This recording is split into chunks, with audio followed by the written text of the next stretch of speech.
I sat at my daughter Amanda's breakfast table on a sunny Tuesday morning in her beautiful suburban home in Charlotte, North Carolina. She'd been unusually cheerful lately. Amanda, 34 years old, smiled warmly and said she had a surprise for me. She handed me a cream-colored envelope. Inside, I found legal documents showing an $800,000 debt in my name, a business loan I never signed for.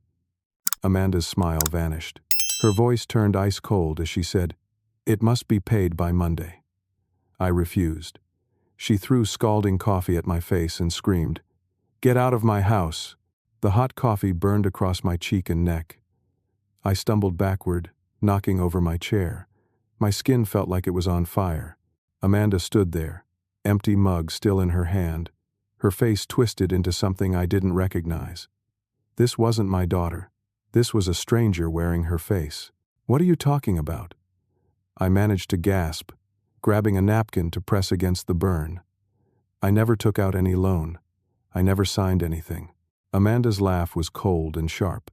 She sat back down at the table, crossing her arms like we were discussing something as simple as the weather. "Of course you didn't sign it, Dad. I did. 3 years ago." The room spun. I lowered myself into a chair, my hands shaking as I looked at the documents again. There was my signature, or something that looked exactly like it, on page after page of loan agreements. $800,000 borrowed from First National Business Lending. The date was from February 3 years back. "You forged my name," I whispered. "I prefer to think of it as using available resources," Amanda said, examining her fingernails. "Derek and I needed capital for our hotel venture. You had good credit, property, assets. It made sense." Derek. Her husband appeared in the doorway, as if summoned. He leaned against the frame, a smirk on his face that I'd never noticed before. Or maybe I had noticed but chose to ignore it because he was my daughter's choice, and I wanted to support her happiness. "The boutique hotel," I said slowly, remembering. "You told me it was doing well. You showed me pictures. It was doing well," Amanda snapped. "Until it wasn't. The market shifted. We had some bad luck. The point is, the business failed 6 months ago, and now the creditors want their money. Then you pay them back. You took out the loan." Derek laughed. Actually laughed. "Except the loan isn't in our names, old man. It's in yours. Has been from the start." I felt sick.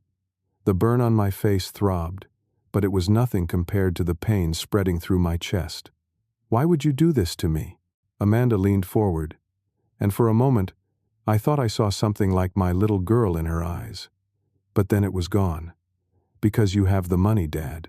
Your house is paid off, worth about $500,000. Your retirement savings, that's another $350,000. And Mom's life insurance payout, $200,000. That covers it, with some left over." Helen. My wife. Amanda's mother. Dead just 2 years from cancer that ravaged her body and our savings despite the insurance. That money, that sacred money that Helen left behind, was supposed to be my security, my way of staying independent, maybe leaving something for my kids when I was gone. "Your mother," I said, my voice breaking.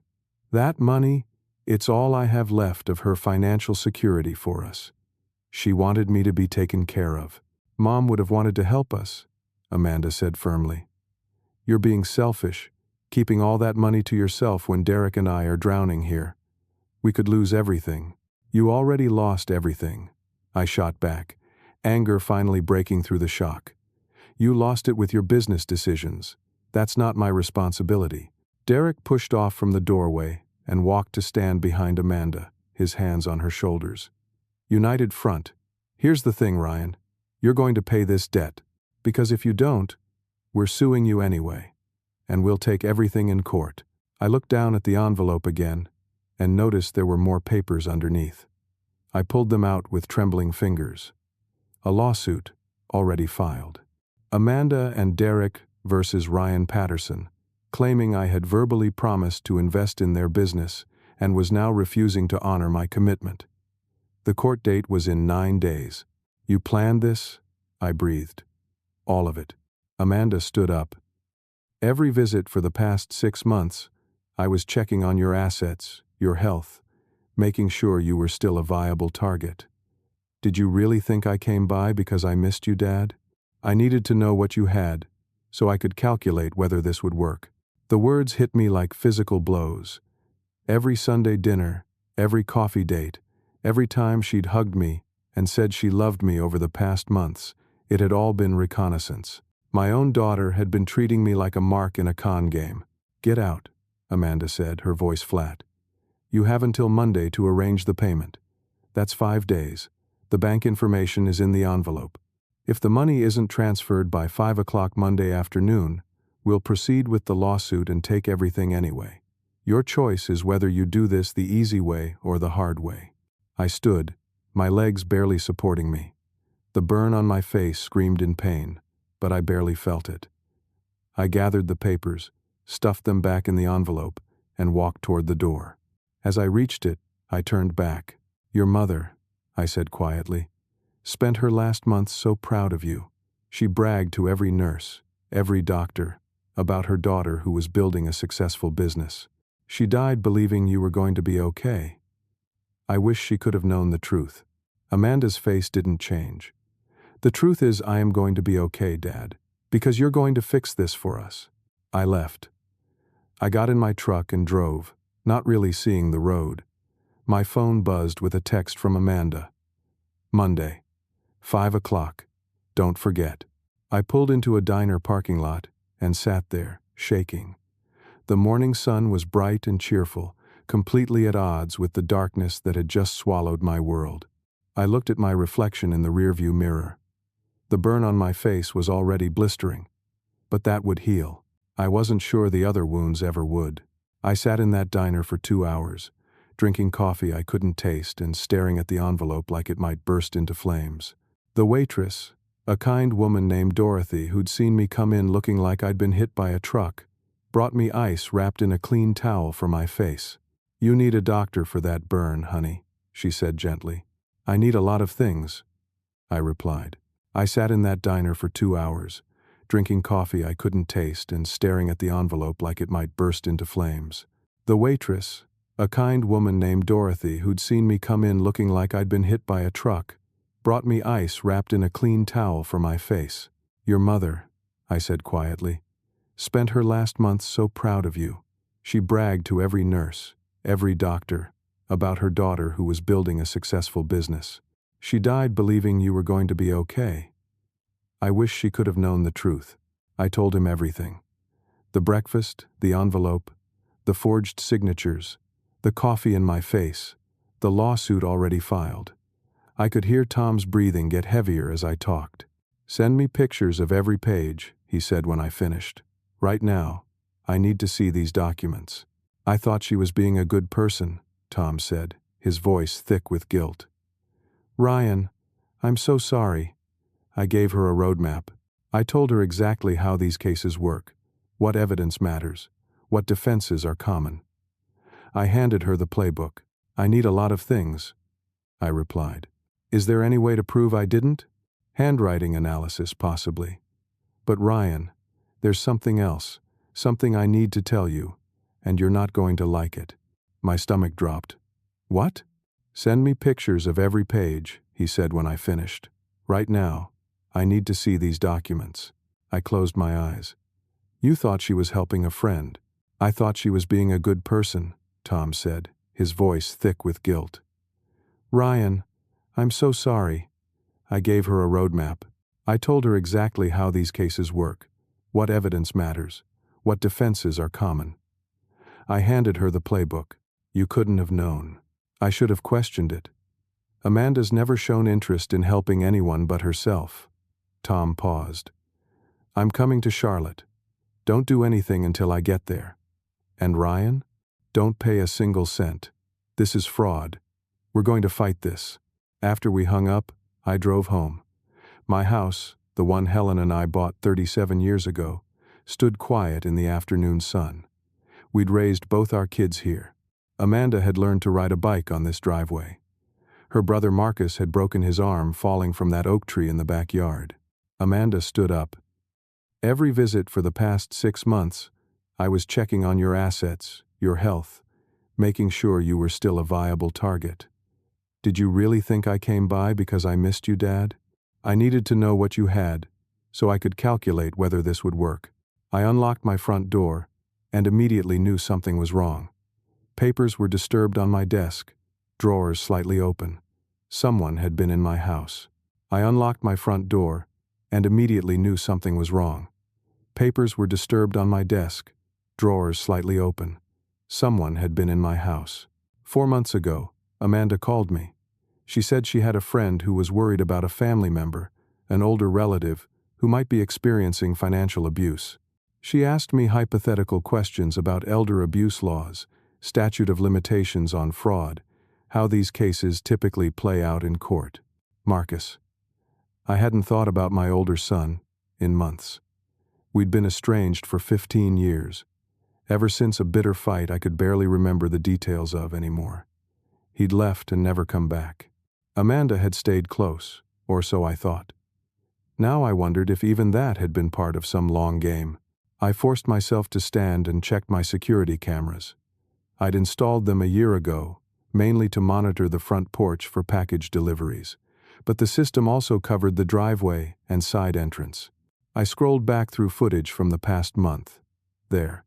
2 weeks ago, on a Wednesday afternoon, when I'd been at my weekly volunteer shift at the Veterans Center, Amanda's car pulled into the driveway. She and Derek got out, and Amanda used a key, the emergency key I'd given her years ago for emergencies, to enter through the side door. They were inside for 43 minutes. When they left, Derek was carrying a small bag. The jewelry was worth maybe $40,000, but its real value was beyond price. Those pieces were all I had left that Helen had touched, had worn, had loved. I sat at Helen's desk, the one she'd used for her sewing projects and later for managing her medical bills, and I cried. Not quiet tears, but big gulping sobs that shook my whole body. Helen had worn that ring for 40 years. She'd been buried without it because I wanted to keep it, to remember her hands in mine. And Amanda had stolen it for $18,000. When I finally stopped crying, I noticed Helen's old iPad on the desk. We'd shared it for family photos, a way to sync pictures between our devices. I hadn't looked at it since Helen died. But now, I opened it and checked the messages. The family sharing group chat was mostly old messages, but there was a separate thread I didn't recognize. Messages between Amanda and a contact listed only as M. I opened it. The messages went back 6 months. Amanda had written, "Dad's finally going to pay for choosing you over us. He'll lose everything, just like Mom lost everything to cancer." The response from M. "Good. He deserves it." Amanda again. "When this is done, he'll have nothing. No money, no house, no dignity, just like he left us with nothing. M. Make sure he suffers." My hands shook so badly I almost dropped the iPad. M could only be one person. Marcus. My older son. The one I hadn't spoken to in 15 years. I read through more messages. Amanda had been feeding Marcus information, stoking his anger, reminding him of old grievances I didn't even fully understand. She'd told him I'd cut him out of Helen's will, that I'd kept life insurance money meant to be shared, that Helen's dying wish was for both children to be taken care of, but I'd ignored it. All lies. Helen had no will because she had nothing to leave except medical debt. The life insurance had exactly covered her final hospital bills, medications not covered by Medicare, and the funeral. There was no inheritance to share, no money kept from Marcus. But Amanda had convinced him there was, and she'd turned his pain into a weapon against me. I sat in the growing darkness of my house, surrounded by 40 years of memories, and realized I didn't know my daughter at all. Worse, I'd lost my son to her lies. The burn on my face throbbed. My heart felt like it had been ripped out, and somewhere in the back of my mind, a small voice whispered, "If they've gone this far, how much further are they willing to go?" Tom arrived that evening with a woman named Janet Fisher. She was in her mid-50s, sharp-eyed, with graying hair pulled back in a practical ponytail. Tom introduced her as a private investigator who specialized in family fraud cases. "I've seen situations like this before," Janet said as we sat in my living room. The pawn ticket and legal documents spread across the coffee table. Family members who view their relatives as assets to be liquidated. It's more common than people think. Over the next 3 days, Janet worked fast. What she uncovered made my stomach turn. Amanda and Derek's boutique hotel had never really operated. They'd rented a historic building, done some minimal renovations for photos, and created a beautiful website, but they'd never actually opened for business. The $800,000 had gone into luxury cars, a boat, designer clothes, and expensive vacations to Aruba, Italy, and Thailand. "It was a scam from the start," Janet explained, showing me financial records she'd obtained through sources I didn't ask about. They never intended to run a legitimate business. The hotel was a front to justify the loan. "I've seen situations like this before," Janet said as we sat in my living room. The pawn ticket and legal documents spread across the coffee table. Family members who view their relatives as assets to be liquidated. It's more common than people think. The burn on my face throbbed. My heart felt like it had been ripped out, and somewhere in the back of my mind, a small voice whispered, "If they've gone this far, how much further are they willing to go?" "It was a scam from the start," Janet explained, showing me financial records she'd obtained through sources I didn't ask about. They never intended to run a legitimate business. The hotel was a front to justify the loan. "They're planning to declare bankruptcy," Tom said, his face grim. "They'll claim the business failed, leave you holding the debt, and then disappear to live off the offshore money. You'd never see a cent of it back." "Your daughter knew what she was marrying," Janet said. "The timeline suggests they met while he was running his second scam. She was probably involved even then." I thought about Amanda's visits over the past months. The way she'd asked about my health, my finances, my plans. I'd thought she cared. "Laying groundwork," Tom said. "If you accuse her of fraud, everyone already thinks you're unstable." Several family members had stopped returning my calls lately. I'd thought they were just busy. Now I understood they thought I was losing my mind. "There's something else," Janet said, pulling out her phone. "I've been talking to people in your family, your community. Amanda's been busy. She's told your sister Patricia that you've been forgetting things, getting confused. She told your cousins you accused her of stealing from you, that you're paranoid." "How did she get this good at lying?" I asked, staring at an email that sounded exactly like something I might write but never had. "Practice," Janet said simply. "This didn't start with you, Ryan. People like Amanda and Derek, they've been running cons their whole lives. They just usually target strangers. Family is the ultimate score because the victims are less likely to prosecute." Then Tom dropped the biggest bomb. "Ryan, there's a guardianship petition. Amanda filed it 2 days ago. She's claiming you have dementia and are a danger to yourself.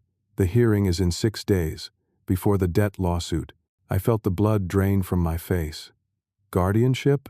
If granted, she'll control all your assets. She can pay the debt on your behalf, then declare you incompetent and place you in a nursing facility. You'd have no say. And legally, she'd be doing the responsible thing, protecting you from yourself." Janet showed me more records. The falsified emails supposedly from me, promising to invest in the hotel, to support Amanda's dreams, to make up for being an absent father during her childhood. None of it real. All of it designed to support the lawsuit. "She's been planning this for years," I whispered. "At least 3, Janet confirmed. "From the moment she forged those loan documents, she's been building toward this. Every move calculated." I looked at the burn on my face in the mirror across the room. It had blistered and scabbed, a physical reminder of my daughter's contempt. "What do I do?" I asked. Tom leaned forward. "You fight. We get you a medical evaluation to prove you're completely mentally sound. We file police reports for the forgery, the theft, the fraud.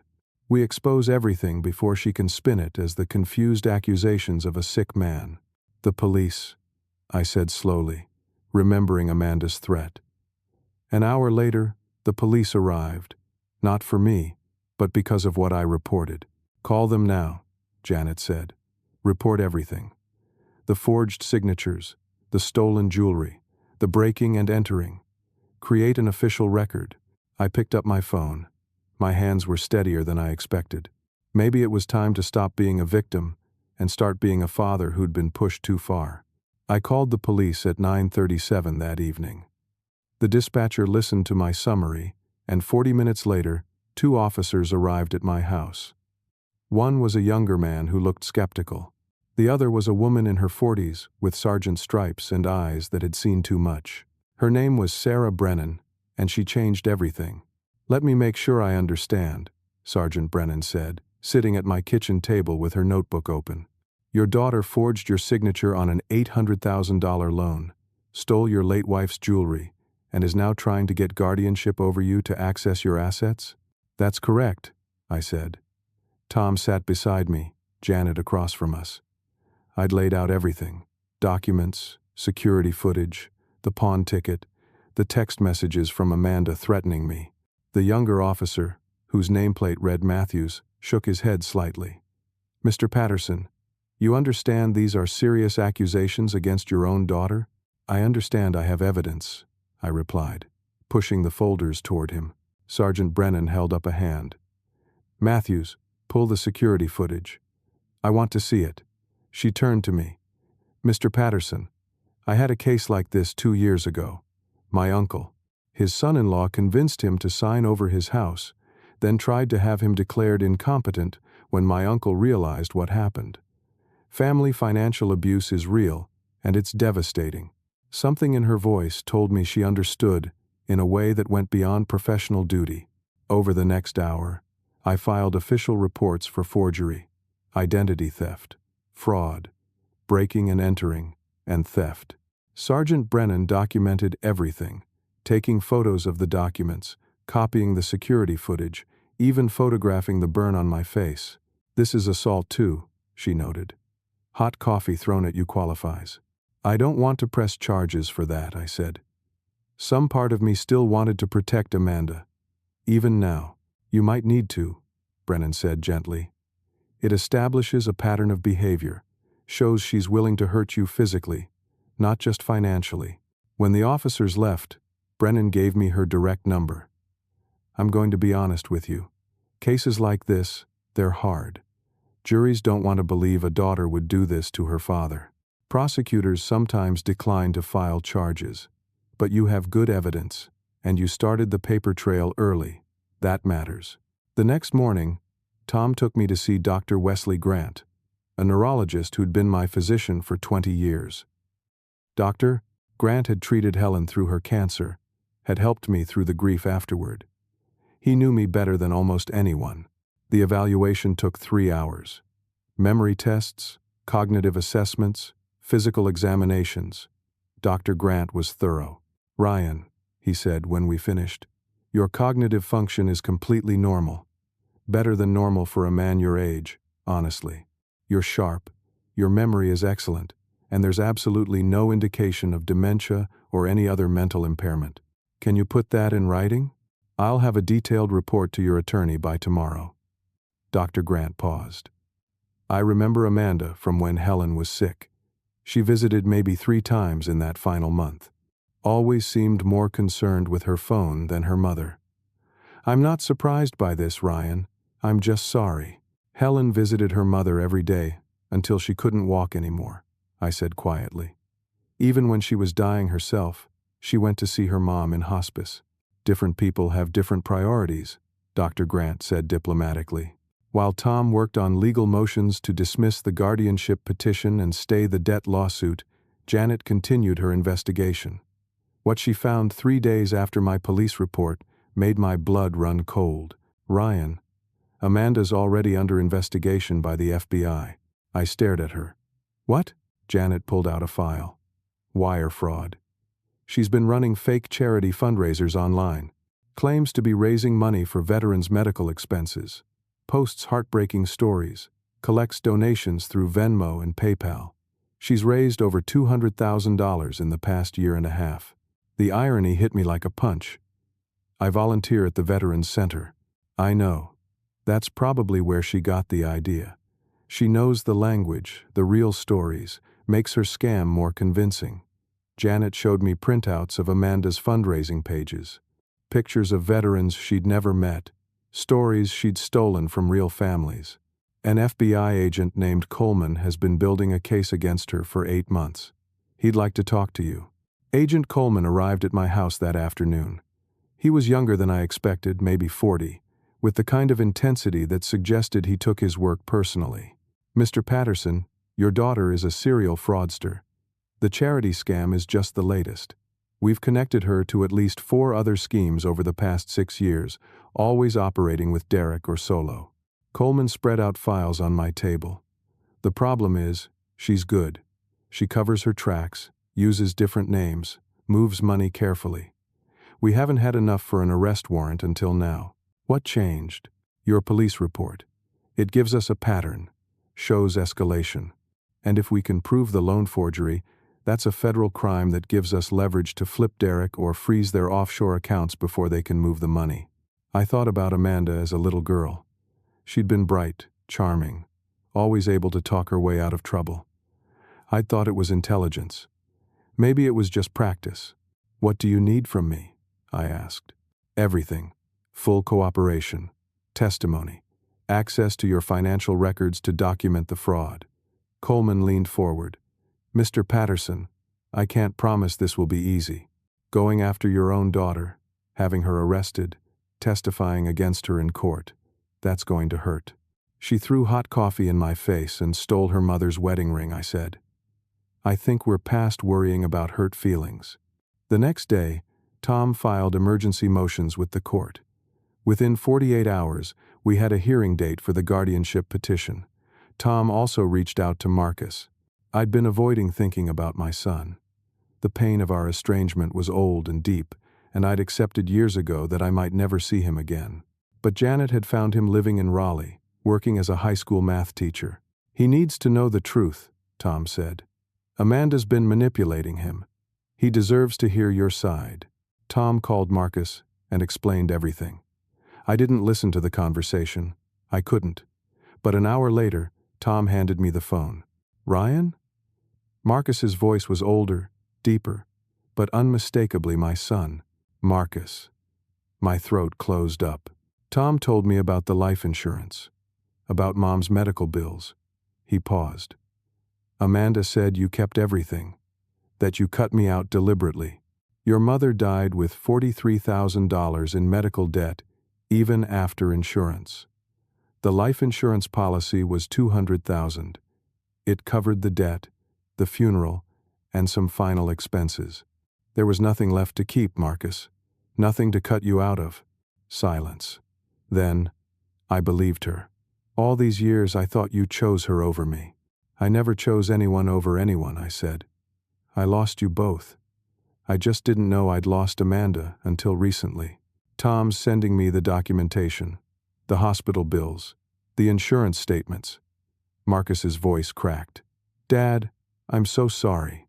"Come home," I said. "Please, just come home. I'll be there tomorrow."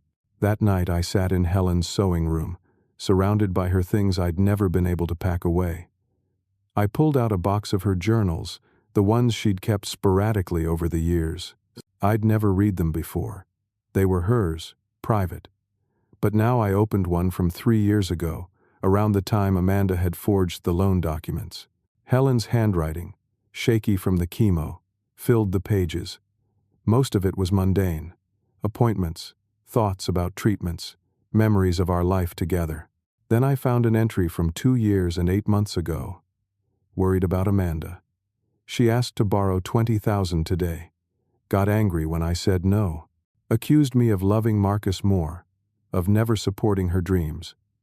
But her dreams always cost money we don't have. I see troubling patterns. Narcissistic tendencies Ryan doesn't want to see. He loves her so much he's blind to what she's becoming. I turned pages, finding more observations.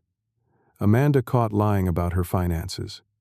Amanda manipulating situations to make herself the victim. Helen's growing concern. Her attempts to suggest therapy. Amanda's refusals and anger. The final entry, written 3 days before Helen died.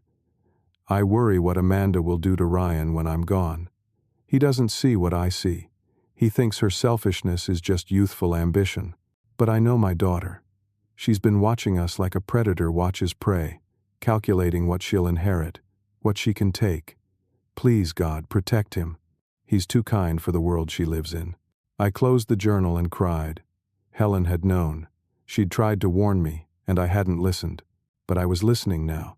The guardianship hearing happened on a Thursday morning, in a courthouse that smelled like floor polish and desperation. Amanda arrived with an expensive lawyer named Thornton Pierce, a man with silver hair and a reputation for winning ugly cases. She looked perfect. Concerned daughter in a tasteful navy dress, her expression worried and sad. When she saw me, she even managed to make her eyes water. Dad, she said softly, reaching for my hand. I'm so glad you came. We're all just worried about you. I pulled my hand away. Tom stepped between us. The hearing room was small, just a judge's bench and a few rows of seats. Judge Patricia Mendoza presided, a woman in her 60s with reading glasses on a chain and no patience for nonsense. Amanda's lawyer went first. He painted a picture of a confused old man, forgetting appointments, making wild accusations, unable to manage his finances. He submitted statements from Amanda and Derek describing my erratic behavior, my paranoia, my recent obsession with conspiracy theories. Mr. Patterson accused his daughter of stealing jewelry that he himself had pawned months ago, Pierce said smoothly. He claims she forged documents he clearly signed. He's even filed false police reports in his confusion. This is a man who needs help, Your Honor. Medical supervision. His daughter loves him and wants to ensure he's protected from himself. Then it was Tom's turn. He started with Dr. Grant's medical evaluation. Detailed, thorough, showing normal cognitive function across every measure. Dr. Grant himself testified, explaining that he'd known me for 20 years and had seen no decline whatsoever. In fact, Dr. Grant said, Mr. Patterson's memory and reasoning skills are above average for his age group. He manages complex volunteer work at the Veterans Center, balances his own finances without error, and maintains an active social life. There is no medical basis for guardianship. Tom then called character witnesses. My pastor, who'd known me for 30 years. The coordinator from the Veterans Center, who testified I was reliable, organized, and mentally sharp. My neighbor, who said I maintained my home perfectly and had helped her elderly mother with yard work just last week. Finally, Tom presented the evidence. Security footage showing Amanda using a key to enter my house and leave with a bag. The pawn ticket in her handwriting. The forged loan documents with signatures that handwriting experts had already analyzed and found inconsistent with my actual signature in subtle but definitive ways. This isn't a confused old man, Your Honor, Tom said. This is a victim of financial elder abuse. His daughter forged his name on an $800,000 loan, stole his late wife's jewelry, and when he discovered the fraud, she filed for guardianship to silence him and take control of his assets. She even assaulted him when he refused to comply. Tom showed photos of my burn, medical records from the emergency clinic I'd visited that first day. Amanda's lawyer tried to recover. Your Honor, families have disputes. Perhaps there were misunderstandings about the loan documents. Perhaps Mr. Patterson signed them and forgot, given his age. Judge Mendoza removed her glasses. Counselor, I've reviewed the medical evaluation. Unless you're suggesting 3 different doctors, 2 cognitive specialists, and a neurologist are all wrong, your client's father is mentally sound. Furthermore, the evidence of forgery appears substantial. The security footage alone is damning. She turned to Amanda. Miss Patterson, did you enter your father's home without permission and remove items? Amanda's mask slipped. Just for a second, I saw calculation in her eyes. Then it was back, the concerned daughter. Your Honor, I have a key. My father gave it to me years ago. As for the jewelry, there's been a misunderstanding. A misunderstanding that involves a pawn ticket in your handwriting? Silence. Judge Mendoza's ruling was swift. Petition for guardianship denied with prejudice. Furthermore, I'm ordering Miss Patterson to pay Mr. Patterson's legal fees for this hearing. This petition appears to have been filed in bad faith as part of a larger scheme. I'm referring the matter to the district attorney for possible criminal charges." Amanda stood up so fast her chair fell over. "This is insane. He's my father. I'm trying to help him. By stealing from him?" Judge Mendoza's voice was ice. "We're done here." As we left the courthouse, Amanda grabbed my arm in the parking lot. Derek stood behind her, his face red with anger. "You're going to regret this," Amanda hissed. "We'll sue you into nothing. We'll take everything. You'll die alone with nothing." "Let go of him," Tom said. A car pulled up. Agent Coleman stepped out, along with 3 other FBI agents. "Amanda Patterson and Derek Lawson, you're under arrest for wire fraud." Coleman's voice was professional, almost bored. "You have the right to remain attorney." What happened next felt surreal. Agents handcuffed Amanda and Derek right there in the courthouse parking lot. Other people stopped to watch. Amanda screamed that it was a mistake, that her father was doing this out of spite, that we'd all pay for this. Derek tried to run. He made it maybe 10 feet before 2 agents tackled him. Coleman walked over to me as they were put in separate cars. "We got a warrant to search their house and freeze their accounts. The offshore transfers gave us what we needed. Thank you for your cooperation, Mr. Patterson. What happens now? They'll be arraigned, probably make bail. But we've frozen their assets, including the offshore accounts. They're not going anywhere." He paused. "We found something else during the search. Something you need to know about." My stomach dropped. "What?" "We'll talk after they're processed. But Mr. Patterson, this goes deeper than we thought." That evening Marcus came to my house. I hadn't seen him in 15 years.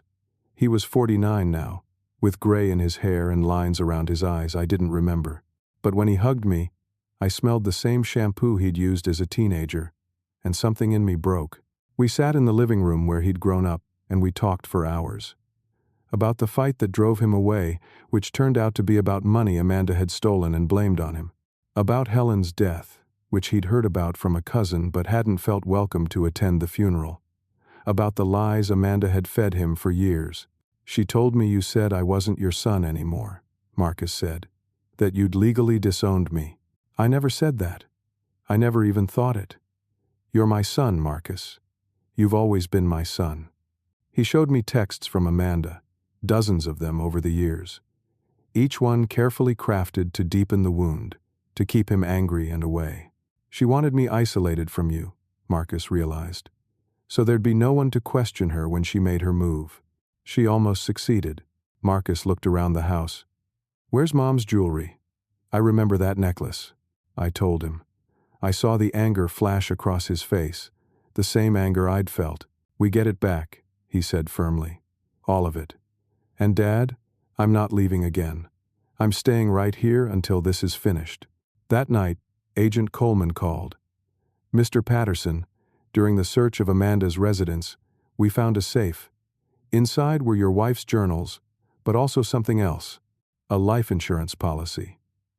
On you." My blood went cold. "What?" $2 million policy, taken out 23 months ago. Beneficiary is Amanda Patterson. The policy includes a double indemnity clause for accidental death. I never authorized that. We know. More forgery. But here's the concerning part. We also found a laptop with search history that wasn't properly deleted. Amanda had been researching methods of poisoning that mimic natural causes in elderly people. We found online purchases of medications that can cause symptoms resembling dementia or heart failure. The room spun. She was planning to kill me. We're working with the local police to investigate that possibility. We've sent the laptop to our cyber division. But Mr. Patterson, you need to be very careful. Amanda made bail 2 hours ago. I looked at Marcus, who'd gone pale listening to my end of the conversation. "She's out," I said. "And she knows I know everything." Marcus stood up. "Then she's not getting anywhere near you. I'm staying here, and we're installing better security. Tonight, over the next week, more dominoes fell. Derek, facing 15 years in federal prison for his prior fraud convictions plus the new charges, turned on Amanda. He gave prosecutors everything. Details of their schemes, her leadership role in planning the fraud, her idea to forge the loan in my name. The FBI's cyber division found evidence that Amanda had purchased illegal medications online from a dark web pharmacy. The search history showed she'd researched untraceable poisons, how to induce heart attacks, and making death look natural in elderly parents. The district attorney added attempted murder to the charges. 12 other victims of the hotel scheme came forward. The total fraud exceeded $2.3 million. Each victim told similar stories: professional presentation, detailed business plans, promises of high returns, then silence when the money disappeared. The offshore accounts were seized, $420,000 recovered, along with the cars, the boat, and jewelry Amanda had bought with stolen money. And hidden in that safe in Amanda's house, police found Helen's jewelry. All of it. She'd bought it back from the pawn shop, but kept it hidden, planning to sell it again later. When the police returned it to me, I held Helen's wedding ring and wept. The trial took place 8 months later. Federal court, judge and jury. Everything formal and frightening and necessary. I sat in the courtroom every day, Marcus beside me.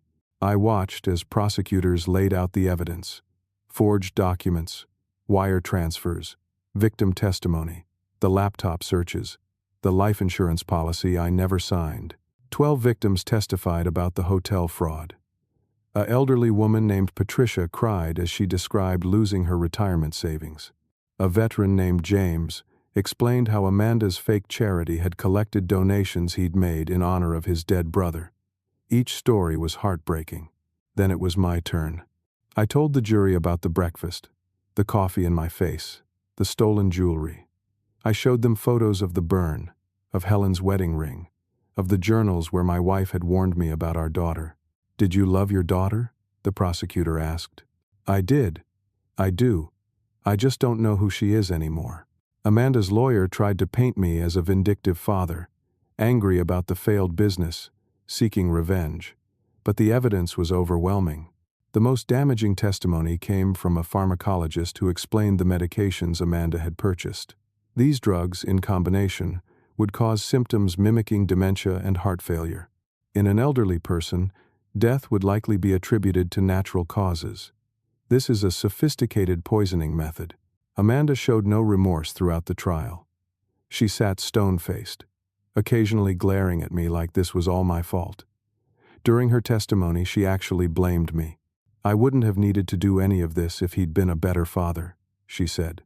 "If he'd given me the support I deserved, instead of wasting money on Marcus. This is his fault." The jury deliberated for 4 hours. Guilty on all counts: wire fraud, identity theft, forgery, elder abuse, theft, attempted murder. Derek, who'd taken a plea deal in exchange for his testimony, got 15 years. But Amanda, as the ringleader, with the attempted murder charges and no cooperation with prosecutors, faced more. The judge was a stern woman named Catherine Reeves. She'd presided over the entire trial with careful attention. At sentencing, she looked directly at Amanda. "Miss Patterson, I've been a judge for 23 years. I've seen terrible crimes. But there's something particularly cruel about what you did to your father. You exploited his love, his trust, his grief over your mother. You stole from him financially and emotionally, and you planned to kill him to collect insurance money. The evidence suggests you viewed your own father as nothing more than an asset to be liquidated." Judge Reeves sentenced Amanda to 20 years in federal prison. No possibility of parole for at least 12 years. Amanda screamed. She had to be physically restrained. As they let her out, she looked at me and said, "I hope you're happy. You destroyed your own daughter." "No," I said quietly. "You destroyed yourself." The civil side moved faster. The court ordered full restitution. All offshore accounts, all assets, everything Amanda and Derek owned went to repay victims. As the primary victim, I recovered not just what was stolen but also a portion of the seized assets. When everything was settled, I'd recovered more than I'd lost. The jewelry, my financial security, and compensation for pain and suffering. But more than money, I got vindication. My extended family, the ones who'd believed Amanda's lies about my mental decline, apologized. My sister Patricia cried and told me she should have known better. Amanda was always convincing, I told her. That was her gift and her curse. 6 months after the sentencing, Marcus and I stood in my driveway. He'd moved to Charlotte, taken a teaching job at the local high school. He came to dinner 3 times a week. I brought someone to meet you, Marcus said. 2 kids got out of his car, a girl about 9, a boy about 7, both with Marcus's eyes. Dad, these are your grandchildren, Emma and Tyler. Marcus's voice was thick with emotion. I'm sorry you didn't know about them before. I knelt down to their level. Hi, Emma. Hi, Tyler. I'm your grandpa. Emma looked at Marcus. Is he nice? The nicest, Marcus said.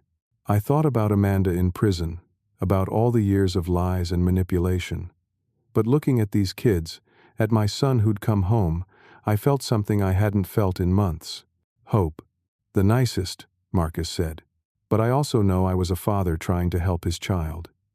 I couldn't have known how far she'd go, and I've forgiven myself for that. I thought about Amanda in prison, about all the years of lies and manipulation.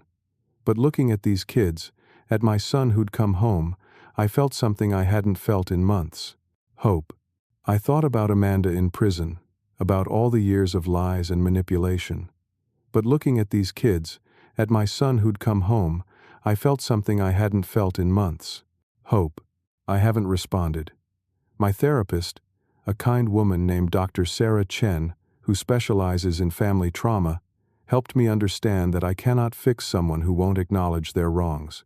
You can love someone and still have boundaries, she tells me.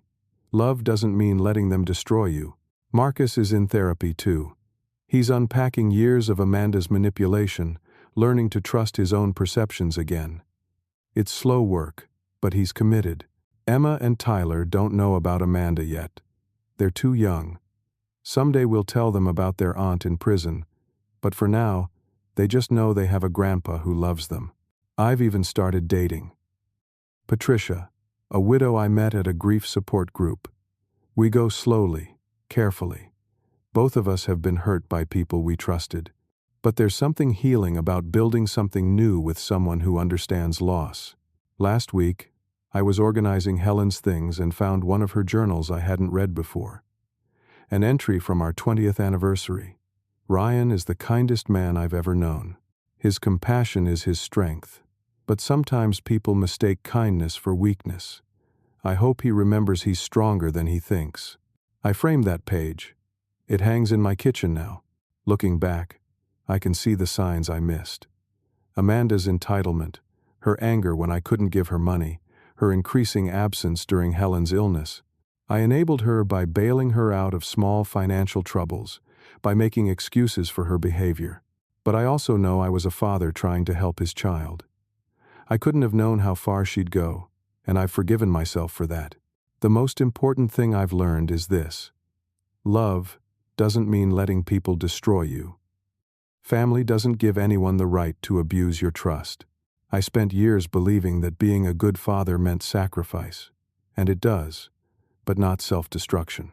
Helen's journal taught me she saw what I couldn't see because I didn't want to see it. Sometimes the people we love most are the ones who hurt us deepest, not because we're weak, but because we're human. Real love requires boundaries. Real family respects those boundaries. And when someone shows you who they really are, even if it's your own child, believe them.